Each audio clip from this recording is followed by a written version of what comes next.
Hello mga bato na another vlog. Yan, past video ito. Yung unang panganak ni Kara. Yan, kinuha ko yung nakabalot sa kanya. Alam nyo ba, dito ako nagtaka sa balot ng aking apo. Kasi sobrang kapal ng nakabalot dyan. Lahat siguro ng mga pag. Kasi makapal talaga yung nakabalot sa kanilang baby. Yeah, pero madali lang silang manganak. Yan, walang kahirap-hirap para sa aking Kara. Ito yung first pagbubuntis niya. At saka dali-dali kong kinuha yung nakabalo sa aking apo. Kasi sobrang kapal talaga yung nakabalo sa kanya.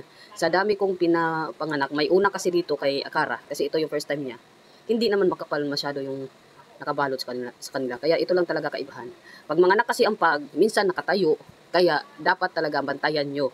Baka maapakan ang papi. May kiss talaga yung mga ibang mga nagbi-breed nito ng pag. Ay, lagi nakabantay sila sa kanilang pag kasi pag mga anak kasi minsan nakatayo at hindi talaga sila maalaga sa kanilang papi. Nako, maniwala kayo. Ewan ko lang sa may mga pag dyan ha, pero laging sinasabi ng mga ibang may ganito na breed ay hindi talaga maalaga sa papi. At saka proof ko din 'yan.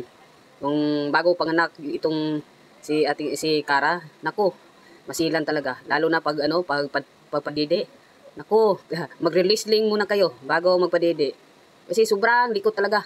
Ito yung pag. Kaya pinakita ko sa yan, nakatayo lang, nanganak na. Yan. Nanganak na yun, Pag hindi mo nabantayan talaga, siguradong mamatay yung papi. Kasi yan talaga yung mga pag minsan mga anak nakatayo. Pero hindi sila nahirapan. Kita mo, di ba? Walang hingal-hingal yan. Kaya ganyan talaga yung pag. Kaya minadali-dali ko talaga pagkuha, pakamapakan niya kasi sobrang kulit itong mga pag. Yan kinukuha agad yung parang inulan para kainin niya. Ay, yan lang yung aking share mga batuta. Kaya wag niyo sanang kalimutan i-share yung ating video. Bye.